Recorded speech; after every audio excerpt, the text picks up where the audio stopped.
everyone, I'm Karima Devine, and welcome to 12 News Weekend. Each week, we spotlight some of the most powerful and memorable stories from our 12 News journalists.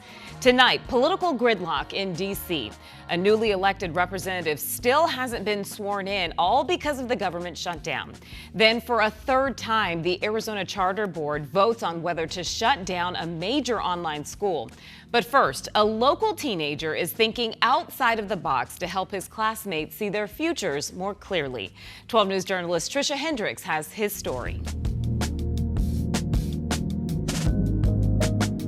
We are just kind of clueless about what we really want to do in our future. 16-year-old Nithil Joshi Balamodurgan, a junior at Mountain Ridge High School, says that indecisiveness among his peers sparked a curiosity. I realized that just about a fifth of every person who goes into college goes in as an undecided major. Nithil learned about a third of every college grad ends up doing something they don't have a degree in. Understanding that a lot of people could be helped from having career clarity, I started a podcast interviewing people with expertise. Nithil launched the Career Clarity podcast, and so far he's interviewed a number of career experts. I started with a CS major who owns his very own startup in San Francisco, a CEO where he works at a marketing firm. I also had an immigration attorney from Florida, an aerospace engineer who works on the F-22 Raptors. And Scottsdale architect Ahmed Apatieh. He's an amazing kid who he's never actually met in person, but approached on LinkedIn. Ahmed said yes to being a podcast guest. You've been a professor at ASU for 20 years, and you've seen firsthand students, unfortunately, go into a field they don't end up working in later. Correct, because especially architecture needs a lot of commitment. After all, his creative journey has required a lot of hard work, something he told Nithil's audience on the podcast. Let these younger kids who are just not fascinated by and building castles in the air about architecture, I would rather have them grounded, and see what they're getting into. It's definitely very rewarding, but I think you have to work really at it. Guest by guest, Nithil is learning a lot through the process. Connection by connection. Since January, the podcast has grown steadily. It's now available on Spotify, Substack, and Instagram. He recently expanded it into a blog too. And over the past 90 days, the podcast and blog together have reached more than 42,000 views across platforms. As someone who is just 16 years old, and to see someone who is definitely very well ahead in their career say yes to me is some sort of validation and some sort of motivation to keep going on regardless of what path I choose. This just the beginning of even more engaging content for teenagers just like Nithil, eager to learn more about interesting career choices. He's got leadership qualities that I really liked. He's going to make it big. Trisha Hendricks, 12 News.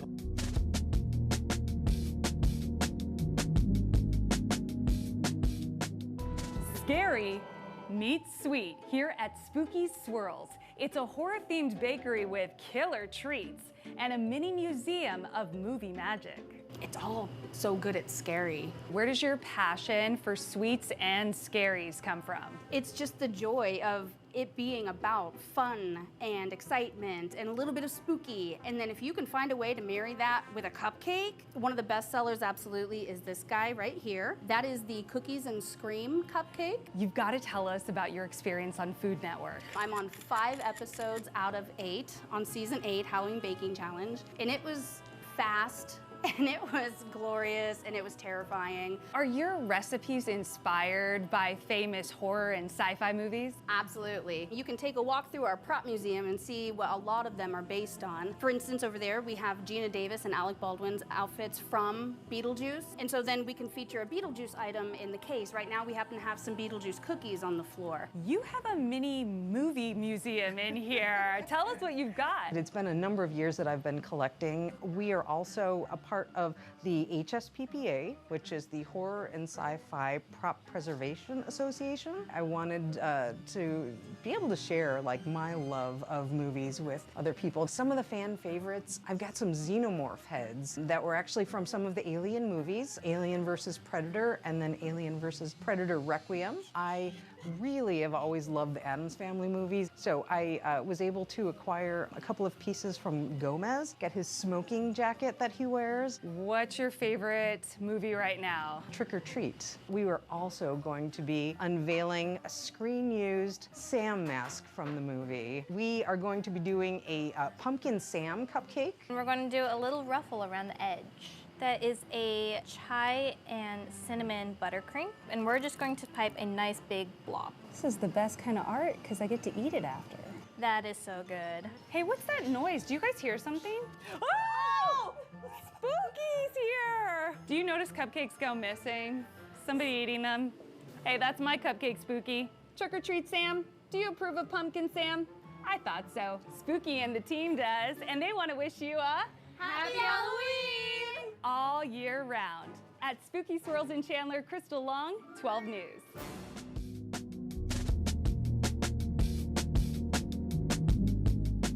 Every time she smiles, you want to smile with her because it's just that powerful. 6-year-old Armaya Mixon lit up every room she walked in. She was fun, she was loving, she was charismatic. A contagious smile and cheerful spirit that brings joy to everyone around her, especially her dad and grandmother. She wakes up every morning singing at the top of her lungs, waking everybody up in the house.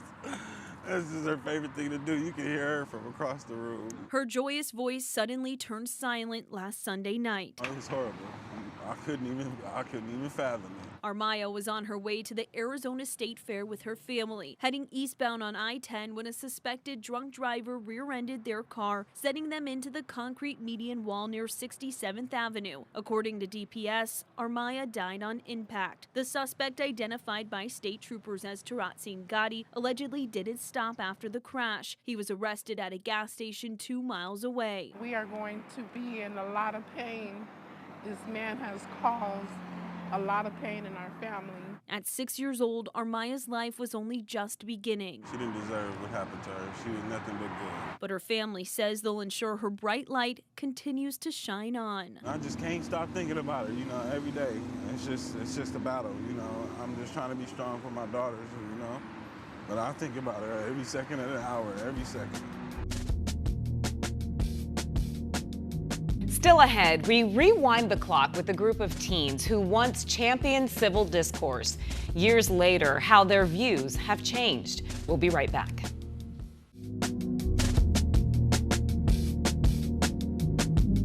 During a time of turmoil, Supreme Court Justice Sandra Day O'Connor hosted these teens. It honored Christina Taylor Greene, a budding leader at just 9 years old, the youngest killed in the mass shooting. These teens were chosen because they wrote award-winning essays in honor of Christina about how to be civil while still disagreeing. We wanted to know, are those Arizonans still hopeful today? Oh, so they're hard to find. The search is on. Yeah, you participated in a town hall. This looks like her. My colleague and I tracked down several of these Arizona high school alum. We're seeing about half of these kids now living out of state. Yeah. We are searching for something else as well, signs of resilience. You look a little older and wiser. How's Oklahoma treating you? I love it here. Matthew Gosler is now married with a young son. I would consider myself centrist, conservative. In 2012, he talked about controlling his emotions as a youth leader. But did you have a chance to get in arguments with anybody along the way? It was very hostile, very angry. So there you had an example in your own life of what can happen. Yes. Matthew says his view about democracy hasn't so much changed as matured. I feel like with my life experiences, I've learned some things. Being a professor, I was a professor for a couple of years, like the impact of freedom of speech. He gives his own spin to a familiar saying in politics today. We want America to be great together. Great together. Yes. We're great together. We're great because of the people that are in it, because of our differences. We also tracked down Caroline. It was a little surreal to go back in time over a decade ago. Trust me, I have the temper to go along with my hair, but... Then she was a girl with good humor and wise words. It's important to bite your tongue sometimes before you answer. It turns out Caroline's ideas she presented then were prophetic. Her essay was about how social media companies needed to find ways to promote civil discourse and reject misinformation and harm.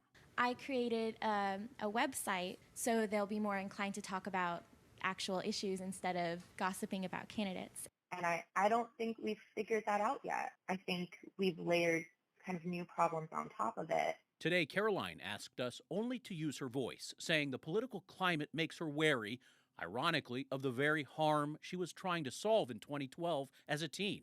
And I think that kind of outrage algorithm just makes us all worse off and makes us all less safe.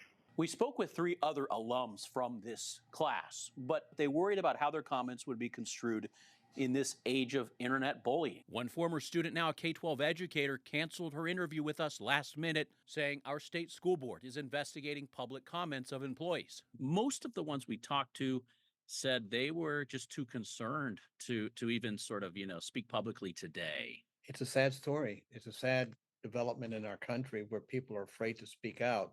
Ron Barber was shot in the face and thigh at the Giffords event. As a Democrat, he co-leads the Arizona Democracy Resilience Network, along with Don Henninger, a registered Republican. Well, I can understand why people are reluctant. We just have to talk about things in a positive way. Yeah. I think the fact that Ron and I are doing the work that we're doing proves that we have hope. Watching Matthew and Caroline revisit their young selves shows why it's not easy to balance youthful optimism with the pessimism that can come with age. Matthew has reconciled the two by writing a new essay for us. Every American wants America to be great, and when we attack the other side, we attack ourselves.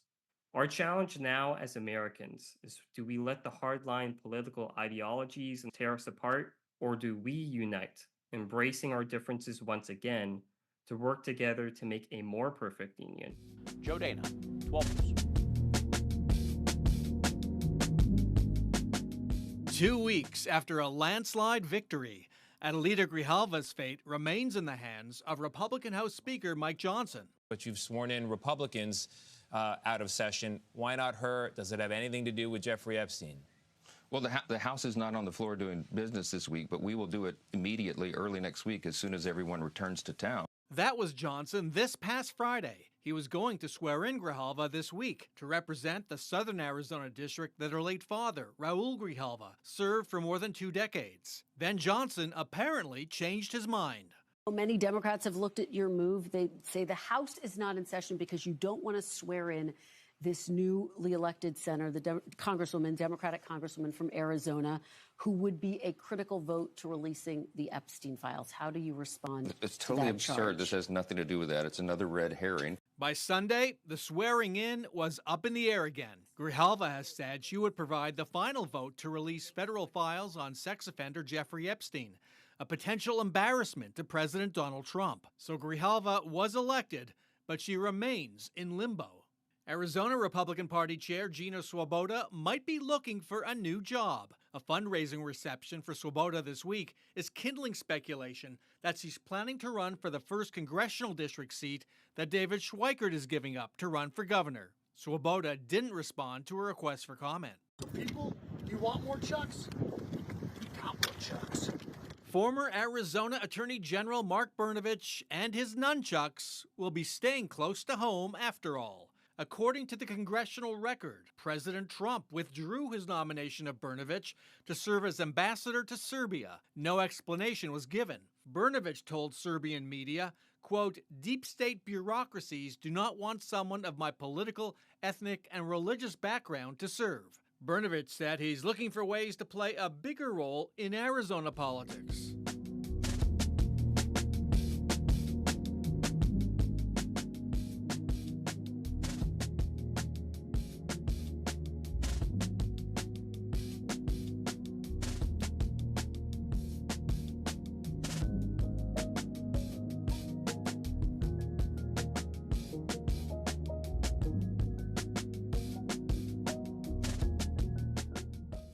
Get the latest Arizona news from 12 News on demand, 24 hours a day with 12 Plus. Stream breaking news, weather impact alerts, The excessive heat warning. Momcast with Emma Jade, Help protect our kids online. sports reports, The Cardinals. For the Suns. Diamondbacks. the biggest stories of the week on Weekend, and more. Here at 12 News, we strive to bring you the very best journalism in the Valley. 12 Plus is a convenient way for you to watch 12 News on Roku, Fire TV, and Apple TV devices.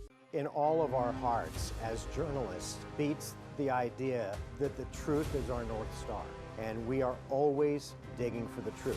Why isn't your chief of police here? And then it's our job to make sure that we get that information out in a balanced and reasonable way.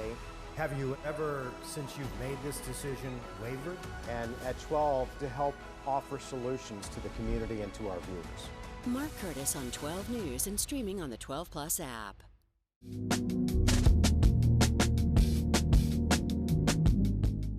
Typically, the Arizona Charter Board meets right here, but today they had a special virtual meeting. There was only one item on the agenda, the future of Primavera Online School, and for the third time, the decision was the same. In February, we uncovered years of abysmal academic scores at Primavera. We also found that owner Damian Kramer had paid himself $24 million since the 2017 school year as students failed. The Charter Board then voted to begin the process to revoke Primavera's license to operate. The reason? Failure to meet academic performance expectations. Kramer blamed administrative errors and that his students should have been measured under different standards as an alternative school. And it was an administrative error on our side. That was our fault, and we take full accountability for that. The board didn't agree. Primavera then appealed to the board in June. The board again voted against Primavera. This is Charter Board President Jessica Monteearth. More importantly than anything else, it's for our students. And so when we're circling back to that question all the time, what's in the best interest of our students, I have to vote aye with the rest of the board. Primavera was supposed to have an appeals hearing last month with a judge. That hearing was canceled. Primavera then offered a settlement on Tuesday. The details were not released. After an hour in a private meeting, this is what happened. I move to reject the agreement presented by Primavera Virtual Academy, Inc., formerly American Virtual Academy, and discussed in executive session today.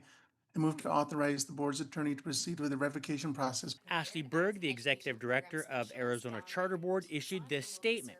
The Arizona State Board for Charter Schools has rules in place to ensure Arizona public charter schools provide a quality education to students. The board applies these rules and the consequences for not following them fairly and consistently to all Arizona public charter schools under its portfolio. At the tone, please record your message. Efforts to reach Primavera owner Damian Kramer and his attorney were unsuccessful. The school, which serves thousands of students, remains open. What's next? Primavera can now appeal to an administrative law judge who will make a decision. Then it will come back here to the board for a final decision on Primavera's future. Reporting at the Capitol, I'm Craig Harris, 12 News. We have a Walmart. We work from sun up to sundown. We all have routes, certain areas we do. Just go around for about 30 minutes, 45 minutes per store, and people we can find, pick them up, and take them back to the store. Bill Lopez stays busy. We do that 15, 20 times a day. Collecting stray shopping carts for 21 retailers across the valley. Off the sidewalks, off the property, that's our job, is to get those and bring those back to the retailers. He's the field manager for America's Cart Services. 6,000 carts a month. From alleys and backyards to sidewalks and bus stops. A never-ending job. In fact, abandoned shopping carts are something the city of Phoenix has been working to tackle for years. According to the city's Neighborhood Services Department, they collected 7,851 carts from hundreds of stores last year. Because they do pose a safety risk. Deputy Director Lucas Mariacker says they saw a rise in abandoned shopping carts during the pandemic, but recently they've seen a drop in that number. Still, it's an issue. Personally, I put my carts back after grocery shopping. Not everyone does. Yeah, so if you're using a cart, please return that to the premises or the retailer that you took it away from. Because if those stray off the premises, then that's where we have to get involved and retrieve them, and there is a cost to that service. So the more we keep the carts on the retailer's premises or at the company, the less cost we incur, and also the better the streets are and the less blights out there in the community. Recently, even more work has been done to curb the stray shopping cart issue, with Vice Mayor Ann O'Brien approving a new shopping cart ordinance. Two components to that. One of those was codifying previously approved fees. If the city collects carts for retailers that already have contracts, they'll charge the retailer $25 a cart. If they don't have a retrieval contract, it's $50. The other part, implementing a certification process for retailers he says the city will implement in 2026. The goal of that is really to get information from them, make sure they're putting things in place to mitigate the carts from leaving the premises. One of the things Phil believes is making a difference, technology. A lot of them have locking wheels on them. We try to go out the parking lot, you got a wheel that locks and they can't take it. Phil says more than 80 stores in the Phoenix area have already installed locking wheels, and a handful are testing out GPS monitors. So we're trying something to take it next step further to get the carts, to find out exactly where they're at. All in an effort to get those rogue carts off the streets and back to where they belong. In Phoenix, Trisha Hendricks, 12 News.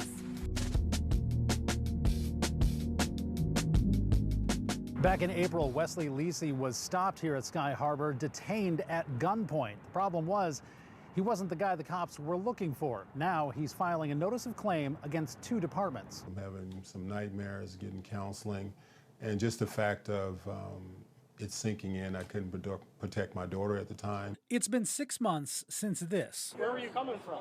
I'm coming from Scottsdale. I just left work. I just picked my daughter. She just came from out of town. I'm just here to pick her up. Wesley Lisi, former Arizona Cardinals player, former political candidate, held at gunpoint at Sky Harbor. His daughter right next to him. Me laying on the ground, and in a snap of a finger, I'm seeing that my life is over, and to look next beside me on the ground, your daughter frantically crying. Police had been tracking a white 4-door Mercedes with paper plates, suspect in a shooting in Mesa. They lost the car, then picked up what they thought was the same car at the airport, but it wasn't. To sit there as an officer, you would think that would not, well, maybe we got the wrong guy. The city of Mesa and the city of Phoenix did not use common sense to look to see this person would not do any crime. Attorney Benjamin Taylor is representing Lisi. He filed a notice of claim against both Mesa and Phoenix police, saying they should have known they had the wrong man before any guns were drawn. Looking at the picture, you can tell by the picture of the suspect, looks nothing like Mr. Lisi. He was a young white guy with tattoos all over his face. Lisi says the last 6 months have been traumatic because he says the safety he thought being a professional athlete would bring him didn't exist. To go to the airport, it plays over and over. You see a cop in the street, one behind you, it plays over and over that this sort of thing can happen. The fact that I'm here in this state of Arizona, I made it to the NFL, I've ran for politics, people know me, and that the fact that it happened one time, I'm now looking over my shoulder that it's going to happen again. The notice of claim is asking for $1 million for Lisi and for his daughter. Mesa and Phoenix both said they don't comment on pending litigation. William Pitts, 12 News. Thanks everyone for watching, and just a reminder, new episodes of 12 News Weekend premiere every Friday on 12 Plus. You can also watch past episodes on the app. It's easy, just download 12 Plus on your Apple TV, Fire TV, and Roku, and you can watch for free. I'm Kariba Devine. Have a fantastic rest of your weekend. This weather is why we live here. But winter storms impact the whole state. 12 News Weather Impact keeps you safe and ready on Weather Impact Alert Days. When roads turn icy, when those snowy trails call, if your flight could be delayed, or when cold, rainy days impact your commute. Stay safe on those Weather Impact Alert Days. 12 News Weather Impact in every newscast and streaming on 12 Plus.